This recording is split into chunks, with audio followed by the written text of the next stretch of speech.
Hello नमस्कार दोस्तों, star Navodaya classes आप सभी का हार्दिक स्वागत करता है। कल से पुलिस का पेपर स्टार्ट, ठीक है। तो जो भी बच्चे पुलिस का पेपर देने जा रहे हैं उनको सभी को अग्रिम बधाई, ठीक है। अच्छे से पेपर दीजिए, स्ट्रेस को बिल्कुल भी मत लीजिए। यदि आपने स्ट्रेस को लिया तो फिर आपके लिए प्रॉब्लम होगी, क्योंकि जो 3 घंटे 2 घंटे आप अंदर बैठेंगे वो आपके जीवन को डिसाइड करेंगे, कि आपकी जॉब को डिसाइड करेंगे। और उन 3 घंटे या 2 घंटे में आप जितना स्ट्रेस फ्री रह सकते हैं वो उतना ही आपके लिए अच्छा है। तो जितना आप स्ट्रेस फ्री रहेंगे उतनी आपके क्वेश्चन को पढ़ने की समझने की क्षमता का विकास बढ़ेगा, ठीक है। तो एक बार फिर सभी को शुभकामनाएं। और आज हम आपके लिए लेकर आए हैं एक क्विक रिवीजन। क्विक रिवीजन का मतलब है मैथ का एक ऐसा रिवीजन जिसमें आपको सिर्फ थोड़ी थोड़ी चीज़ें बता के चलेंगे जो आपको एक बार याद नहीं रहे, जो आपको वहाँ पे पूछते ज़्यादा हैं, ऐसी चीज़ें लेके चलेंगे। तो सबसे पहले स्टार्ट करते हैं संख्या पद्धति। संख्या पद्धति में आपको याद करना है सम संख्याएं। तो सम संख्याएं क्या होती हैं? तो ऐसी संख्याएं जो 2 से कट जाए क्या कहलाती है? सम संख्याएं। दूसरा आपका है विषम संख्याएं।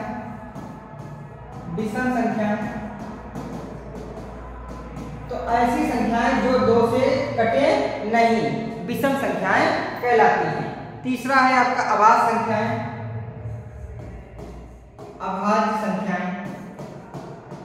तो ऐसी संख्याएं जिनके सिर्फ 2 गुणनखंड हो, एक और एक स्वयं, जिनके सिर्फ 2 गुणनखंड हो वो संख्याएं क्या कहलाएंगी? अभाज्य संख्याएं। इसके बाद है सहअभाज्य संख्याएं। सहअभाज्य संख्याएं आपकी वो संख्याएं होती हैं जिनका मासा पाया 1 हो, जिनका मासा पाया कितना हो? 1 हो। वो आपस संख्याएं कैसी होती हैं? सहअभाज्य संख्याएं, जैसे 3 और 4 और 1 2, ठीक है। इसके बाद आपकी जो संख्याएं परिमेय संख्याएं। तो परिमेय संख्याएं वो संख्याएं होती हैं जिन्हें P/Q के रूप में लिखा जा सके। जिन्हें P/Q के रूप में लिखा जाएगा वो परिमेय संख्याएं होंगी, जिन्हें नहीं लिखा जाएगा वो परिमेय संख्याएं होंगी। यहाँ पे ध्यान देने का योग्य बात है पाई, थीटा, ठीक है। ये जो ऐसे मान आते हैं ये भी आपके क्या कहलाते हैं? अपरिमेय कहलाते हैं। क्या कहलाते हैं? अपरिमेय। जिसका मान अभी तक निकाला ना जा सका हो वो मान कैसे कहलाते हैं? अपरिमेय कहलाते हैं। दूसरा रूट में आपकी वैल्यू होगी तो वो भी लगभग आपकी अपरिमेय ही होती है। कुछ संख्याएं परिमेय भी होती हैं लेकिन लगभग आपकी अपरिमेय ही होती हैं, ठीक है। तो ये आपकी कुछ संख्याओं से लेके था। इसके बाद आपकी जुड़वां अभाज्य संख्याएं। जुड़वां अभाज्य संख्या का मतलब होता है ऐसी अभाज्य संख्याएं जिनके बीच में 2 का गैप है। 17 और 19 दोनों अभाज्य संख्याएं भी हैं और उनके बीच में 2 का गैप है, तो वो कैसी संख्याएं कहलाएंगी? जुड़वां अभाज्य संख्या, जैसे 3 और 5, ठीक है। ये आपका पहला है। दूसरा है आपका इकाई का अंक निकालने को। तो एक इकाई का अंक आप ऐसे निकाल सकते हैं, इकाई का अंक। तो एक अंक आपको निकालना है, जैसे मान लेते हैं 73 × 49 × 51 × 72 × 84। तो इनका मल्टीप्लाई करें 4 2 जा 8, 8 1 जा 8 का 8 का गुणा 9 में कराएंगे तो कितना आएगा? 8 9 72। 2 इकाई के स्थान पे 2 का गुणा इसमें करेंगे तो 2 × 3 कितना हो जाएगा? 6। तो इकाई का अंक कितना हो जाएगा? 6। दूसरा प्रकार है इकाई के अंक निकालने का। इकाई का अंक दूसरा जो प्रकार है वो आपका होता है कि जैसे ऐसे दिया 17 की पावर 16, या हम कर रहे हैं 15। 17 की पावर कितना? 15, ठीक है। तो 17 की पावर दिया है 15। अब इसका इकाई का निकालना तो क्या करना है? पहले आपको इसमें 4 का भाग देना है। 15 में कितने का भाग देना? 4 का। 4 नहीं 12, 4 का भाग देंगे हम तो कितना बचेगा? यहाँ पे शेष पर कितना बचेगा? 3 शेष पर बचेगा। तो जो इकाई का अंक होगा 7, इसकी पावर 3 करेंगे तो 7 का होगा 3 4 3। इसमें इकाई का अंक क्या है? 3, तो इसका भी इकाई का अंक क्या हो जाएगा? 3। यदि शेष पर कुछ ना बचे, यदि क्या हो शेषफल 0 आए, शेषफल कितना है? 0, तो इकाई के स्थान पे पावर कितनी कराएंगे? तो इकाई के स्थान पर पावर चढ़ाएंगे, क्या चढ़ाएंगे? 4, कितनी चढ़ाएंगे 4, जिससे भाग करेंगे उसी को भाग चढ़ा देंगे। तो ये आपका एक इकाई के स्थान निकालने का क्वेश्चन आ सकता है। इसके बाद पहले क्वेश्चन में आपको चलते हैं, तो एक एक नियम से कुछ क्वेश्चन आपको मिलेंगे कि इतनी वस्तुएं इतने रुपए की हैं तो उनको बेचा जाए तो इतनी वस्तुएं कितने रुपए की होंगी। इसके बाद आगे चलते हैं फ्रैक्शन में। तो भिन्न में आपको ध्यान रखना सबसे ज्यादा जो आपके लिए इंपॉर्टेंट है वो दशमलव भिन्न। कौन सी? दशमलव भिन्न। इसका क्वेश्चन आपसे जल्दबाजी में गलत होता है। वैसे जल्दी इसका क्वेश्चन आपसे गलत नहीं होगा, लेकिन जल्दबाजी में इसका क्वेश्चन गलत होता है। तो इसमें क्या ध्यान रखना है कि मान लो अगर सिंपल क्वेश्चन आएगा आ जाए,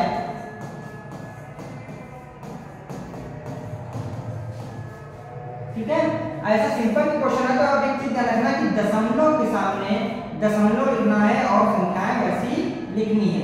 दशमलव के सामने ही दशमलव रहे, ठीक है। अगर दशमलव के सामने दशमलव नहीं रहेगा तो सवाल आपका जल्दबाजी में गलत होगा। आता सबको आई है कि जल्दबाजी में आपका गलत हो जाएगा। तो दशमलव भिन्न आपको ये याद करनी है। दूसरी आपको याद करनी है कि अगर किसी संख्या के ऊपर ऐसे लिखा होता है तो दूसरा इसमें आपको ये ध्यान रखना है कि जैसे संख्या लिखी 0.98775 और यहाँ पे ऐसे लगा ऊपर बार, तो इसका मतलब होता है कि जितने बार लगा उतने बार में क्या लिखेंगे 9 और जितनी नहीं लगा उतने क्या लिखेंगे 0। तो ये संख्या वाली क्या बनेगी 9875/9900। तो एक इस प्रकार का क्वेश्चन आपसे पूछ सकता है, ठीक है। अगर आपको ये चीजें डिटेल में पढ़नी है तो आप हमारे चैनल की प्लेलिस्ट में जाएंगे तो वहां पे आपको संख्या पद्धति का चैप्टर मिलेगा, वहां भी आप इन चीजों को पढ़ सकते हैं। दूसरा है हमारा आपका इसके बाद औसत। क्या है? औसत। तो औसत क्या है आपका? औसत में आपको एक ध्यान रखना है क्वेश्चन क्रिकेटर वाला। क्रिकेटर का मतलब होता है कि एक क्रिकेटर का या खिलाड़ी का, क्रिकेटर का 10 पारियों का औसत, 10 पारियों का औसत 15 है। अगली पारी में उसने 15 रन बनाए, 15 रन बनाए। अब उसका औसत कितना? अब उसका औसत कितना है? ये क्वेश्चन ऐसा है जिससे सारे क्वेश्चन लगेंगे, लेकिन ये आपके लिए बहुत इंपॉर्टेंट है। और अगर आपको ज्यादा पढ़ना तो प्लेलिस्ट में औसत आप ढूंढ लेंगे, ठीक है।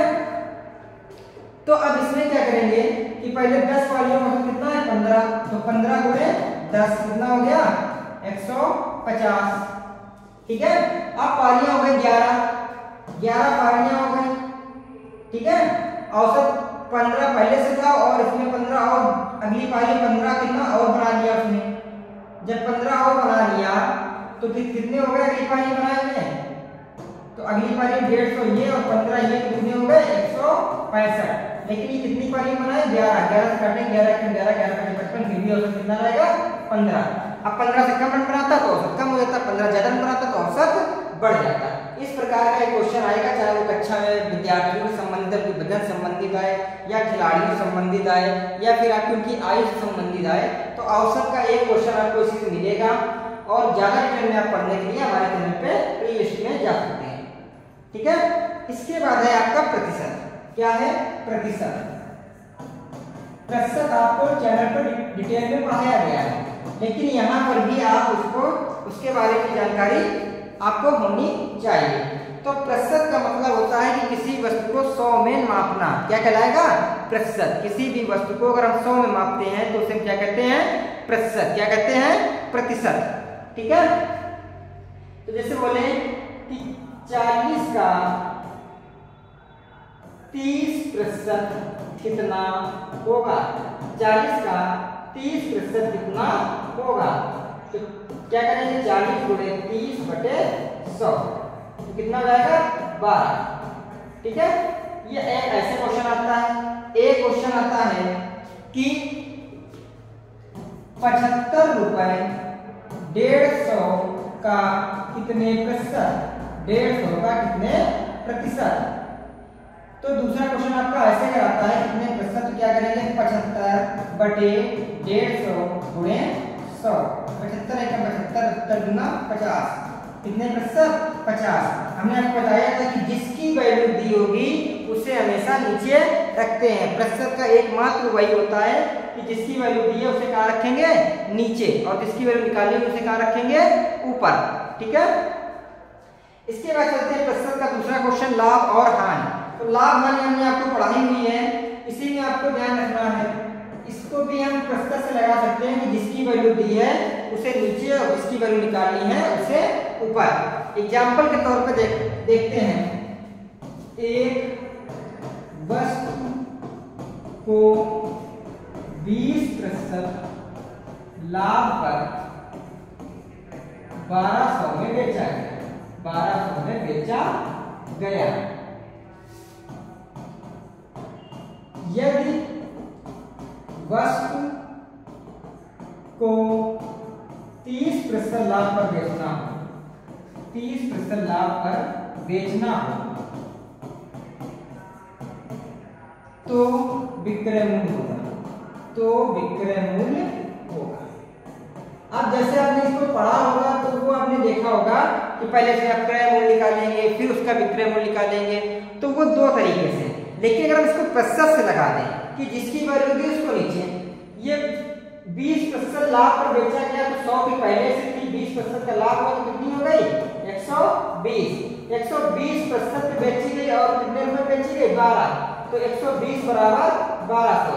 120 की वैल्यू 1200 हो गई, तो इसकी वैल्यू दी है तो इसको कहाँ लिखेंगे? नीचे। ठीक है, निकालनी किसकी है? 30% लाभ पे 100 पहले से होते हैं, 30 और होगा कितने होगा? 130। 12 से 120 से निकालेंगे 10, 13 से काटेंगे तो कितने? 1300। कितने की बेची जाएगी? 1300 रुपए की। तो अगर आप प्रतिशत के माध्यम से लाभ और हानि के क्वेश्चन लगाते हैं तो ये आपके लिए बहुत ही आसान हो जाएगा और उसको पेपर में आप आसानी से कर सकते हैं। अगर नहीं लगाते हैं तो फिर आपके लिए प्रॉब्लम हो सकती है, क्योंकि अगर आप क्रय मूल्य का फार्मूला भूल गए या विक्रय मूल्य का फार्मूला भूल गए तो वहां पे आपका क्वेश्चन छूट सकता है और वो क्वेश्चन आपका लेंथी प्रोसेस का भी होता है। ठीक है, वो क्वेश्चन आपका बहुत लेंथी प्रोसेस होता है। ठीक है, तो अगर आप इसको प्रतिशत से लगाएंगे तो ये आपके लिए आसान हो जाएगा, चाहे लाभ हो या हानि। तो जिसकी वैल्यू दी है उसे नीचे, जिसकी वैल्यू निकालनी है उसे ऊपर। इस क्वेश्चन में आपको, इस चैप्टर में आपको यही याद रखना है। इसके बाद आपकी बात करते हैं साधारण ब्याज की। तो साधारण ब्याज में आपको एक ही फंडा याद रखना है, साधारण ब्याज बराबर मूलधन गुणे दर गुणे समय बटे 100। इसी से आप सारे फॉर्मूले बना लेंगे। एग्जाम्पल के तौर पर देख सकते हैं, कोई धन, जो क्वेश्चन बहुत आता है वो, कोई धन 40 वर्षों में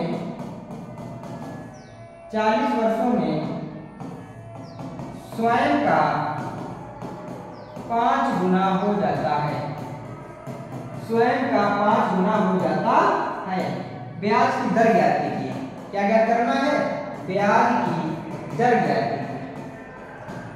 ठीक है, तो ब्याज की दर ज्ञात कीजिए। ये क्वेश्चन अगर आपको दिया जाए तो अब देखो, वैसे तरह तरह के क्वेश्चन आते हैं, ऐसा क्वेश्चन लेकिन ज्यादा आता है कि कोई दिन 40 वर्षों में स्वयं का 2 गुना हो जाए या 5 गुना हो जाए तो ब्याज की दर ज्ञात कीजिए। तो ऐसे क्वेश्चन क्या करते हैं, हम मूलधन मानते हैं कितना? 100 रुपए। ठीक है, स्वयं में कितना हो गया? 5 गुना, तो निश्चित दर हमारा कितना हो गया? 500 रुपए। 100 रुपए से 500 रुपए, तो ब्याज हमारा कितना हो गया? ब्याज हमारा हो गया 400 रुपए। साधारण ब्याज कितना हो गया? 400 रुपए। समय कितना दिया है? समय आपको दिया है 40 वर्ष। ठीक है, अब समय मिल गया, ब्याज मिल गया, मूलधन मिल गया, निकालना क्या है? दर। तो दर बराबर फार्मूला अगर लगाएंगे तो दर बराबर क्या हो जाएगा? दर को मिल रखे बाकी दर ले जाते हैं। तो पहले क्या है? ब्याज, पहले से लिखा सरल ब्याज, ये नीचे है, भाग में जाएगा, किसमें जाएगा? गुणा में 100। ऊपर क्या है? मूलधन, गुणा में था, नीचे है किसमें? भाग में, उधर समय में किसमें आ जाएगा? भाग में। ठीक है, तो एक ही देखो फार्मूले से ये सारे फार्मूले आपके तैयार हो गए। ब्याज कितना आया? 400 गुणे 100, मूलधन हमने कितना माना था? 100 गुणे समय कितना था? 40 वर्ष। 100 से 100 बढ़ गया, 40 से ये काटा, कितने प्रतिशत की ब्याज दर थी? 10%। कितने की थी? 10% की। समय निकालेंगे, समय को वहां रखेंगे, बाकी चीजें चीजों को इधर ले आएंगे। तो ये एक ही फार्मूले से आपके सारे क्वेश्चन हो जाते हैं। मिश्र जो आपका, इसके बाद जो आपका चक्रवृद्धि ब्याज है, चक्रवृद्धि ब्याज में आपको चीज ध्यान रखनी है, चक्रवृद्धि ब्याज, इसमें आपको एक चीज ध्यान रखनी है, इसका फार्मूला होता है ए बराबर P1 प्लस R/100 ठीक है। अगर इसका क्वेश्चन आता है और सिंपल आपको लग रहा है, यहाँ पे ए भी मिश्र धन होता है, इसका ब्याज डायरेक्ट नहीं निकलता है। जब ए निकल आएगा तो इसको a माइनस पी करेंगे, मतलब मिश्र धन माइनस वो करेंगे तो हमारा CI आएगा। ठीक है। तो अब इसमें हम क्या कर सकते हैं कि अगर क्वेश्चन हमारा सरल दिया है तब तो हम इसका यूज करेंगे, अगर क्वेश्चन हमारा सरल नहीं दिया है तो हम इसका प्रयोग नहीं करेंगे, इस क्वेश्चन को स्किप करने में ही भलाई होती है। अगर क्वेश्चन कठिन आया, आप उसमें उलझ गए और बाद में आपके जीएस का, हिंदी का या किसी भी चीज़ का कोई क्वेश्चन छूट गया तो आपका नुकसान ये ज़्यादा कराएगा। और इससे अगर आपने स्किप कर दिया और आप उसके बावजूद आप 130 क्वेश्चन कर गए, ठीक है, और 130 में आपके 120 क्वेश्चन भी ठीक होते हैं तो आपका सिलेक्शन हो जाएगा। ठीक है। तो ऐसे क्वेश्चन को ज़्यादातर स्किप किया जाता है, लेकिन फिर भी करने का एक इसका ये रूटीन तरीका है। इसके बाद आगे चलते हैं। तो अगला जो क्वेश्चन है आपका चैप्टर है तो वो है समय दूरी। ठीक है, क्या है? समय दूरी और चाल, समय दूरी और चाल। इन क्वेश्चन में सबसे पहले आपको ये ध्यान रखना है कि क्या हमारी चाल जो दी होती है, चाल दी होती है वो हमारी सेम है, जैसे 4 किलोमीटर में दी है, समय आपका किसमें दिया है? सेकेंड में दिया, 4 किलोमीटर में दी है, तो किलोमीटर पर सेकेंड नहीं होनी चाहिए। या तो चाल हमारे किसमें हो, किलोमीटर प्रति घंटे में या मीटर प्रति सेकेंड। इन दोनों में से किसी में अगर हमारी चाल होगी तो ही हम उसको कर सकते हैं। अगर इसमें नहीं है तो हम इन्हें बदलने की कोशिश करेंगे। क्या करेंगे? बदलने की कोशिश करेंगे। मान लो मिनट में दी है कि 45 मिनट में कोई व्यक्ति 60 किलोमीटर जाता है, तो 1 घंटे में कितना जाएगा? ठीक है, तो 60 किलोमीटर कितने जाता है? 45 मिनट में। तो 45 और कितने जाना है? 60 मिनट में। 60 मिनट घंटे हो जाता है, 15 चक्कू 7, 15 दिन 45, 3 से काटेंगे 20 चक्कू 80 किलोमीटर कितने जाता है? 1 घंटे में। तो इसकी चाल कितनी लगेगी? 80 किलोमीटर प्रति घंटा। तो पहले तो हम जो उसकी यूनिट होगी उसको बराबर करने की कोशिश करेंगे। जब बराबर हो जाएंगी तभी हम क्वेश्चन को सॉल्व कर सकते हैं। ठीक है, और ये क्वेश्चन सिंपल होता है और इसमें कुछ भी नहीं होता है। अगर कोई किसी दूरी से जाता है और वापस आता है, ठीक है, तो उसका जो समय अगर आपको निकालना हो तो उसका एक शॉर्ट होती है 2xy/x + y। ठीक है, जैसे राम अपने घर से स्कूल गया, स्कूल से घर आया, गया किसी और चाल से, आया किसी और चाल से, तो उसमें कितना अंतर या क्या हुआ? तो बराबर समय होता है, t होता है। ठीक है, तो ये ऐसे निकाल सकते हैं। लेकिन इसमें का जो क्वेश्चन आता है वो आपका रेलगाड़ी से आता है। किससे आता है? रेलगाड़ी को लेके। तो रेलगाड़ी को लेके जो अगर आपका क्वेश्चन आएगा तो उसमें आपको एक चीज ध्यान रखनी है, रेलगाड़ी के क्वेश्चन इंपॉर्टेंट होता है और पेपर में पूछा गया। या तो रेलगाड़ी आएगा या फिर आपकी आएगी नाव, या फिर क्या आएगी? नाव। तो पहले तो रेलगाड़ी क्वेश्चन में आपको यूनिट समान करनी है। किलोमीटर प्रति घंटा है तो सेकेंड दिया तो मीटर पर सेकेंड बदलना है। मीटर पर सेकेंड बदलने के लिए क्या करते हैं? किलोमीटर प्रति घंटे को मीटर पर सेकेंड में बदलना है, 5 से 18 गुना कराते हैं तो 1 मीटर पर सेकेंड हो जाएगा। और मीटर प्रति सेकेंड को किलोमीटर प्रति घंटे बदलना है तो फिर इसमें 18/5। ठीक है, तो पहले तो इसकी यूनिट बराबर कर लेंगे।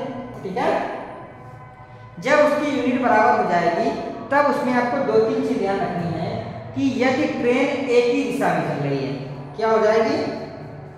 यदि ट्रेन एक दिशा में चल रही है, यदि ट्रेन एक ही दिशा में चल रही है,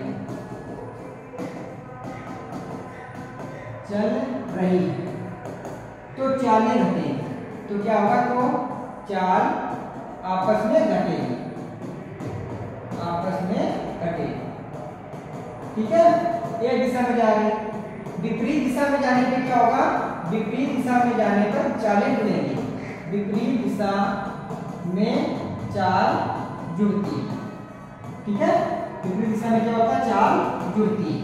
ठीक है, जब ट्रेन कभी किसी ऐसी चीज को पार करती है जिसकी कोई अपनी लंबाई नहीं होती, जैसे ट्रेन ने किसी खंभे को पार किया, उसकी कोई लंबाई नहीं होती, किसी व्यक्ति को पार किया, उसकी कोई लंबाई मानक नहीं होता है, तो ट्रेन सिर्फ अपनी लंबाई को पार करती है। लेकिन यदि ट्रेन किसी ऐसी चीज को पार करती है, मान लो कि पुल, ठीक है, प्लेटफॉर्म, ऐसी चीज को पार करती है, तो ट्रेन पुल या प्लेटफॉर्म की दूरी प्लस अपनी दूरी, अपनी जो उसकी लंबाई होती है, दोनों को मिला के पार करती है। ठीक है, पुल इसको पार करेगी तो दोनों को मिला के पार करेगी। विपरीत दिशा में जाने से क्या होता है, चालें घटती हैं, और एक ही दिशा में जाने पे क्या होता है, चालें, विपरीत दिशा में जाने पे चालें जुड़ती हैं, और एक ही दिशा में जाने पे चालें क्या होती हैं, घटती हैं। ठीक है, इसको लेके ये क्वेश्चन। इसके बाद है नाव। क्या है, नाव। ठीक है, तो नाव में क्या है कि नाव जब भी चलेगी तो उसमें धारा की चाल भी एक चीज होगी। ये धारा की चाल अपने आप में भी एक वो करेगी। अगर आप धारा की दिशा में जाएगी, धारा के दिशा में नाव जाती है, दिशा में नाव जाती है, तो नाव की चाल शांत जल में, नाव की चाल शांत जल में, शांत जल में प्लस धारा की चाल होती है। प्लस क्या होता है, धारा की चाल। तो शांत, जब धारा की दिशा में जाएगी तो शांत जल में जो चाल होगी नाव की, उसमें धारा की चाल जुड़ जाएगी, और जब धारा की विपरीत जाएगी तो चाल क्या होगी, विपरीत जाने की चाल क्या होगी, घट जाएगी, धारा की चाल घट जाएगी। ठीक है, ट्रेन का उल्टा है, ट्रेन विपरीत जाने की चालें जुड़ती हैं, लेकिन यहाँ पे धारा की विपरीत जाएगी तो धारा की चाल शांत जल की चाल से घट जाएगी। ठीक है, जैसे क्वेश्चन है, देख लो, एक नाव धारा की दिशा में, धारा की दिशा में 12 किलोमीटर प्रति घंटे जाती है तथा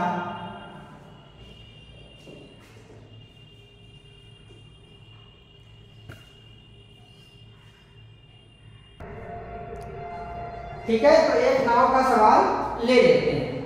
धारा की दिशा में, धारा की दिशा में एक नाव की चाल, एक नाव की चाल 12 किलोमीटर प्रति घंटा है, 12 किलोमीटर प्रति घंटा, तथा धारा की विपरीत दिशा में, धारा की विपरीत दिशा में चाल 8 किलोमीटर प्रति घंटे, 8 किलोमीटर प्रति घंटा है। धारा की चाल ज्ञात कीजिए, धारा की चाल ज्ञात कीजिए। ठीक है, कि धारा की चाल क्या होगी। तो देखिए, धारा की दिशा में जाएंगे, इसमें जाएंगे धारा की दिशा में। ठीक है, तो जब धारा की दिशा में जाएंगे तो धारा की दिशा में धारा की चाल जुड़ती है, तो ये हो जाएगा कितना, 12, ठीक है, प्लस x, इसमें x रहा होगा, और जब धारा की विपरीत दिशा में क्या होगा तब क्या हो गया होगा, 8 माइनस x। ठीक है, तो धारा की चाल कितनी होगी, तो इसमें x जुड़ा है, 12 में x क्या है, जुड़ा है, तो अगर इसमें से हम x को घटा दें, क्या करें, इसमें से हम x को घटा दें, तो इधर क्या हो जाएगा, 12 माइनस x, इधर क्या हो जाएगा 8 प्लस x, क्योंकि जब उधर जुड़ गई होगी और इधर घट गई होगी तो उसमें माइनस x कर दिया, इसमें प्लस x कर दिया, तो क्या हो गया, धारा की चाल इधर घटा दी, इधर जोड़ दी, तो दोनों धारा की चाल कैसी होगी, बराबर, बराबर का साइन लगा दिया। तो अब ये क्या है, 12, ये माइनस प्लस उधर जाएगा, प्लस का जाएगा, तो 12, ये 8 इधर आएगा माइनस का, 12 माइनस 8 बराबर x प्लस x, तो ये बचेगा 4 बराबर 2x, तो x बराबर निकालेंगे तो 4/2, धारा की चाल कितनी आएगी, 2 किलोमीटर प्रति घंटे। ये तो आपका वह सवाल हो गया। अगर आपको जनरल निकालना है कितना होता है, ठीक है, या ये 2 किलोमीटर ये हो गई, ये भी निकल सकता है, ये निकालना हो आपको शांत जल में 4, शांत जल में 4। तो फिर कैसे निकालेंगे? तो शांत जल में 4 निकालने में क्या है कि धारा की दिशा की 4 और विपरीत दिशा की 4 को ऐड कर देंगे, कितना जाएगा 12 + 8 और बटे में 2, कितना जाएगा 10 किलोमीटर प्रति घंटे। यहाँ से भी आप सोच सकते हैं कि 10 शांत जल में है तो कितनी ऐड हुई होगी, 12 हुई होगी धारा की दिशा में 2, तो धारा की 4 कितनी हो गई 2, या कितनी घटी होगी कि 8 हुई होगी तो -2, तो 4 कितनी हो गई 2 किलोमीटर प्रति घंटे। तो आप जिस तरीके से चाहें इस सवाल को आप लगा सकते हैं, ठीक है। तो ये आपका अगला क्वेश्चन जो चैप्टर था इंपॉर्टेंट वो हो गया। एक चैप्टर आपका बचा है काल और समय, क्या नाम है काल समय, ठीक है। तो इस काल समय में आपको अब 2-3 प्रकार के क्वेश्चन आते हैं कि एक तो आपको आएगा कि 12 महिला या 18 पुरुष किसी काम को 20 दिन में करते हैं, 20 दिन में करते हैं। तो 4 पुरुष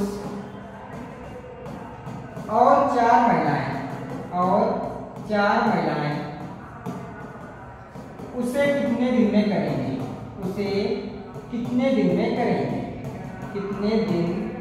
करेंगे, ठीक है। तो ऐसे सवाल आजकल लोग ट्रेंड में हैं, तो इसमें आपको क्या करना है, इसके लिए आपको बस कुछ विशेष ध्यान रखना है, आपको इतनी चीज ध्यान रखनी है कि यहाँ पे 12 महिला या 18 पुरुष लगा है, ठीक है, और यहाँ पे पुरुष से भी कराना है महिला से भी कराना है, दोनों से कराना है। तो या तो हम सबको महिलाएं बना लें या फिर पुरुष बना लें, तो हम पुरुषों को महिला बनाते हैं। तो 12 महिला एक महिला बराबर कितने पुरुष हो जाएंगे, तो 12 महिला बराबर 18 पुरुष, तो 18/12। तो एक महिला बराबर कितने पुरुष हो गए, एक महिला बराबर आपके पुरुष हो गए 3/2, कितने हो गए 3/2, 6 से काट देंगे, ठीक है। अब यहाँ पे पुरुष तो 4 पहले से हैं, एक महिला बराबर पुरुष कितने हैं 3/2, ठीक है। महिलाएं कितनी हैं 4 महिलाएं, 4 महिलाओं को और पुरुष बनाएंगे तो 4 गुणे 3/2, कितने पुरुष हो जाएंगे 6 पुरुष ये हो जाएंगे, 4 पुरुष यहाँ पे पहले से ही दिए हैं, तो टोटल कितने पुरुष हो जाएंगे 6 और 4 10 पुरुष।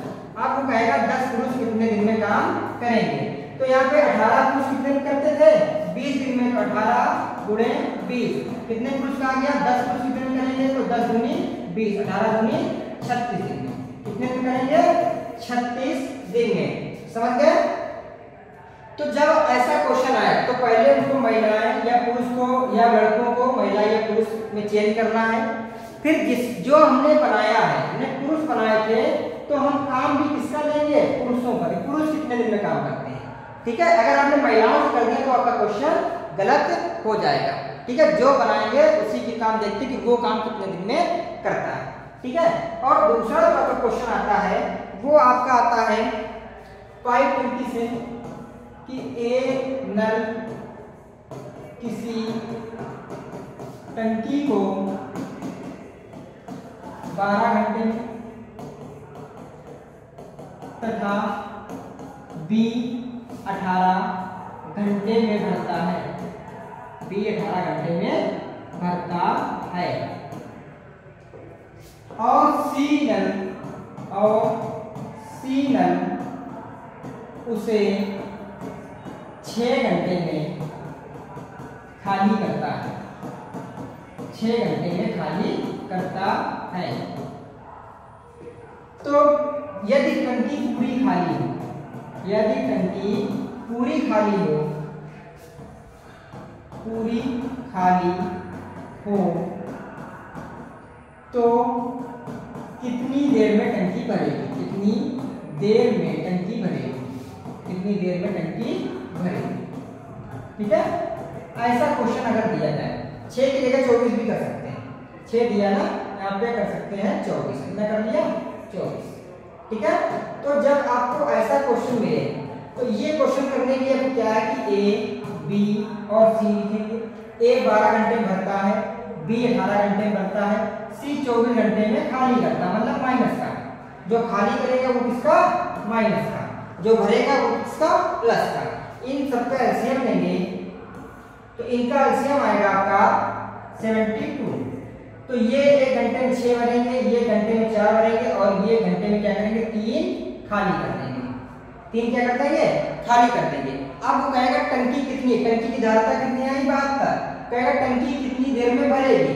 तो ये 6 भर रहे हैं, ये 4 भर रहे हैं, ये मिलकर 10 भर रहे हैं और ये 3 खाली कर रहे हैं।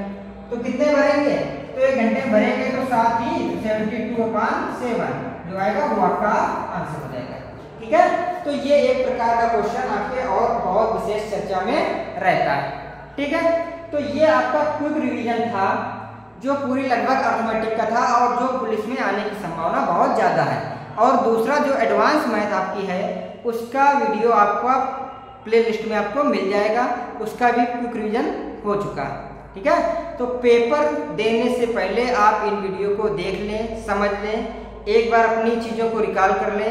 यदि किसी को किसी चैप्टर में कोई डाउट है तो आप पहले हमारे प्लेलिस्ट में जाएंगे तो जो पहले की वीडियो पढ़े हैं उनको एक बार आप रिवीजन करके ही जाएं। ठीक है, सभी को एक बार फिर पेपर के लिए हार्दिक शुभकामनाएं। धन्यवाद।